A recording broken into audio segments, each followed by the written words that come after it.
ನಿಮ್ಮದೇ ಆಗಿರ್ತಕ್ಕಂಥ YouTube channel study with ಪರಶುರಾಮ್ಗೆ ಸ್ವಾಗತ ಅಂತ ಹೇಳ್ತಾ SSLC ವಾರ್ಷಿಕ ಪರೀಕ್ಷೆ ಹಿಂದಿ 31 ಮಾರ್ಚ್ 2026ಕ್ಕೆ ನಡೀತಾ ಇದೆ. ಅದರ ಒಂದು ಸೆಕೆಂಡ್ ಮಾಡೆಲ್ ಕ್ವಶನ್ ಪೇಪರ್ ನೋಡ್ಕೊಂಡು ಬರೋಣ. ಯಾಕೆಂದರೆ ಮಾಡೆಲ್ ಕ್ವಶನ್ ಪೇಪರಿಂದನೇ ಪ್ರಶ್ನೆಗಳು ಬರ್ತಾ ಇದ್ದಾವೆ. ಇದು ತುಂಬ ಇಂಪಾರ್ಟೆಂಟ್ ಇದೆ. ಆಲ್ರೆಡಿ ಫಸ್ಟ್ ಮಾಡೆಲ್ ಕ್ವಶನ್ ಪೇಪರನ್ನು ಕೂಡ ನಾನು ಸಾಲ್ವ್ ಮಾಡಿದ್ದೆ, ಅದನ್ನು ಕೂಡ ನೋಡಿ ಅಂತ ಹೇಳ್ತಾ ಎಷ್ಟು ಸ್ಕೋರಿಂಗ್ ಆಗಿ ಕೂಡ ವಿಡಿಯೋಗಳಿದ್ದಾವೆ, ಅವುಗಳನ್ನು ಸಹಿತ ನೋಡಿ. ವಿಡಿಯೋನ ಲೈಕ್, ಶೇರ್ ಮತ್ತು ಸಬ್ಸ್ಕ್ರೈಬ್ ಮಾಡೋದನ್ನು ಮಾತ್ರ ಮರೆಯದಿರಿ ಅಂತ ಹೇಳ್ತಾ ಈ ಪ್ರಶ್ನೆ ಪತ್ರಿಕೆಯನ್ನು ಶುರು ಮಾಡೋಣ. ಸಹಯೋಗ ಶಬ್ದಕ ವಿಲೋಮ ರೂಪ ಹೇ ಅಂತ ಕೇಳಿದರೆ ಆಪ್ಷನ್ ಬಿ ಅಸಹಯೋಗ ಅನ್ನೋದು ಸರಿಯಾದ ಉತ್ತರ ಬರ್ತದೆ. ಇನ್ನು ನೌಕಾ ಶಬ್ದಕ ಬಹುವಚನ ರೂಪ ಹೇ ಅಂತ ಕೇಳಿದರೆ ಆಪ್ಷನ್ ಎ ನೌಕಾಯೆ ಅಂತಕ್ಕಂಥದ್ದು ಸರಿಯಾದ ಉತ್ತರ. ಇನ್ನು ಲೇಖಕ್ ಶಬ್ದಕ ಅನ್ಯಲಿಂಗ ರೂಪ ಹೇ ಅಂತ ಕೇಳಿದರೆ ಲೇಖಕ್ದು ಅನ್ಯಲಿಂಗ ರೂಪ ಆಪ್ಷನ್ ಡಿ ಲೇಖಿಕಾ ಅನ್ನೋದು ಸರಿಯಾದ ಉತ್ತರ. ಇನ್ನು ನಿಮ್ನಲಿಖಿತ ಮೈ ಸೆ ಪ್ರಥಮ ಪ್ರೇರಣಾರ್ಥಕ ಕ್ರಿಯಾರೂಪ ಹೇ ಅಂತ ಕೇಳಿದರೆ ಆಪ್ಷನ್ ಎ ಸುನಾನಾ ಇಸ್ ದ ರೈಟ್ ಆನ್ಸರ್. 5ನೇ ಪ್ರಶ್ನೆ, ನಿಮ್ನಲಿಖಿತ ಮೈ ಸೆ ಗುಣಸಂಧಿ ಕಾ ಉದಾಹರಣೆ ಹೇ ಅಂತ ಕೇಳಿದರೆ ಗುಣಸಂಧಿ ಮಹೋತ್ಸವ ಇಸ್ ದ ರೈಟ್ ಆನ್ಸರ್. ಇನ್ನು ದೇಶ ವಿದೇಶ ಮೇ ಸಮಾಸ ಹೇ ಅಂತ ಕೇಳಿದರೆ ದೇಶ ವಿದೇಶದಲ್ಲಿರ್ತಕ್ಕಂಥ ಸಮಾಸ ಆಪ್ಷನ್ ಎ ದ್ವಂದ್ವ ಸಮಾಸ ಅನ್ನೋದು ಸರಿ ಇದೆ. ಇನ್ನು 7ನೇ ಪ್ರಶ್ನೆ, ಸತ್ಯ ಡ್ಯಾಶ್ ಮಹಿಮಾ ಅಪಾರ ಹೇ ಅಂತ ಕೇಳಿದರೆ ಸರಿಯಾದ ಕಾರಕವನ್ನು ತುಂಬಬೇಕು. ಕೀ ಬರ್ತದೆ, ಸತ್ಯ ಕಿ ಮಹಿಮಾ ಅಪಾರ ಹೇ.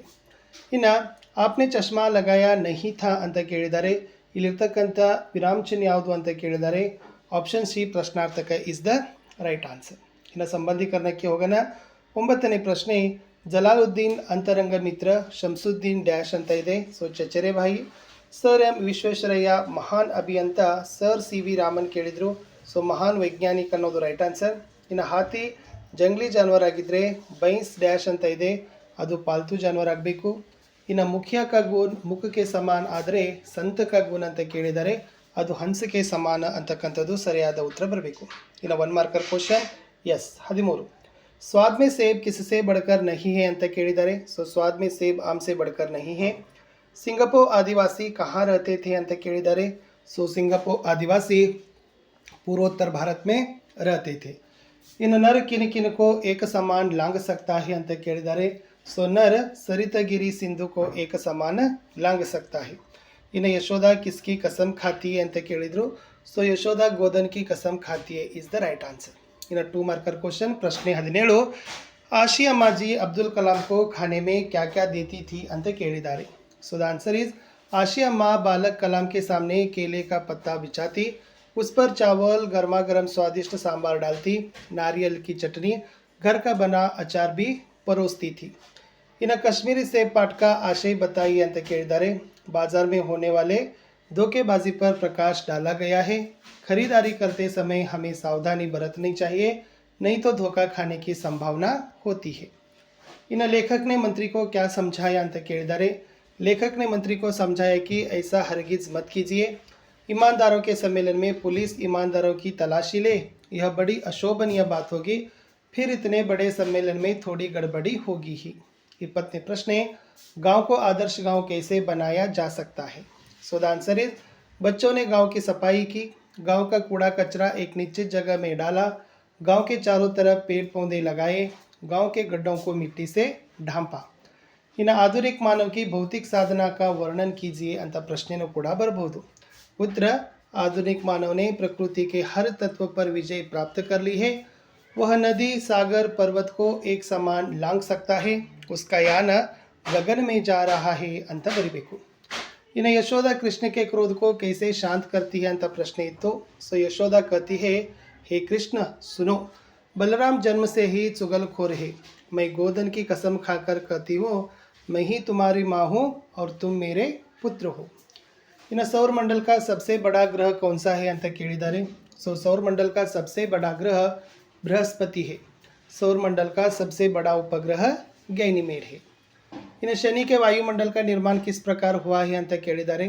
हाइड्रोजन, हीलियम, मीथेन और एमोनिया गैसों से शनि का वायुमंडल निर्माण हुआ है. इन्हें शास्त्र में सत्य बोलने का तरीका कैसे समझाया गया है ಅಂತ ಕೇಳಿದರು. सत्य बोलो जो दूसरों को प्रिय लगे, अप्रिय सत्य मत बोलो. इन्हें सलमा ने मीना मैडम से क्या कहा ಅಂತ ಹೇಳಿದರು. प्रकृति हमारी माता है, हमें अपनी प्राकृतिक संसाधनों का अपव्यय नहीं करना चाहिए, अपने पर्यावरण को स्वच्छ रखना हमारा दायित्व है. 3 मार्कर क्वेश्चन, गिल्लू के प्रति महादेवी वर्मा जी की ममता का वर्णन कीजिए। सो the answer is Mahadevi Verma को पशु पक्षियों से प्रेम था, इसलिए उन्होंने गिल्लू की रक्षा की। उसके लिए एक झूला तैयार किया, बड़े प्यार से उसे ताजू काजू खिलाया, घर के कुत्ते बिल्लियों से उसकी रक्षा की, अंतिम समय में उसे बचाने की पूरी कोशिश की। सोनजूही की लता के नीचे उसकी समाधि बनाई। ಇನ್ನು ಕರ್ನಾಟಕ राज्य की शिल्पकला का वर्णन कीजिए ಅಂತ ಕೇಳಿದ್ದಾರೆ। यस, कर्नाटक की शिल्पकला अनोखी है। बादामी, ऐहोले, पट्टदकल्लू के मंदिर बहुत सुंदर है। बेलूरू, हलेबीडू, सोमनाथपुर के मंदिरों की मूर्तियाँ सजीव लगती है। श्रवण बेलगोल के गोमटेश्वर की 57 फुट ऊंची मूर्ति दुनिया को त्याग और शांति का संदेश देती है ಅಂತ ಬರೆದ್ರೆ ಸಾಕು। ಇನ್ನು सोशल नेटवर्किंग एक क्रांतिकारी खोज है कैसे ಅಂತ ಪ್ರಶ್ನೆ ಇತ್ತು। सोशल नेटवर्किंग एक क्रांतिकारी खोज है जिसने दुनिया भर के लोगों को एक जगह ला खड़ा किया है। इसके कई साइट से फेसबुक, ट्विटर, लिंक्डइन आदि इन साइटों के कारण देश विदेश के लोगों के रहन सहन, खान पान, वेशभूषा, कला, संस्कृति आदि का प्रभाव शीघ्र हमारे समाज पर पड़ रहा है। इधर धीरज सक्सेना को रोबोट की ज़रूरत क्यों थी ಅಂತ ಪ್ರಶ್ನೆ ಇತ್ತು। सो द आंसर इज धीरज सक्सेना के परिवार में साधोराम नाम का एक नौकर था। एक दिन वह चलती बस से गिर गया, उसे खतरनाक चोट आई, उसे अस्पताल में भर्ती करना पड़ा। सक्सेना का परिवार बड़ा था, उसे अपने परिवार वालों का यह कष्ट न देखा गया, इसलिए धीरज सक्सेना ने घर में रोबोट रखने का निर्णय लिया। ಇನ್ನು 29ನೇ ಪ್ರಶ್ನೆಗೆ ಬರೋಣ। ಅದೇನಿತ್ತು ಅಂತಂದ್ರೆ ದಕ್ಷಿಣಿ ಶಿಖರ್ ಪರ್ ಚढ़ते समय बचेंद्री के अनुभव को बताइए ಅಂತ ಕೇಳಿದ್ದಾರೆ। सो दक्षिणी शिखर पर हवा की गति बढ़ गई थी। तेज हवा के झोंके भुरभुरे बर्फ के कणों को चारों तरफ उड़ा रहे थे, जिससे कुछ दिखाई नहीं दे रहा था। इसी बीच बचेंद्री ने देखा कि कोई ऊंची चढ़ाई नहीं है, ढलान एकदम नीचे चली गई थी। उनकी सांस मानो एकदम रुक सी गई। तब उन्हें लगा कि सफलता बहुत नज़दीक है।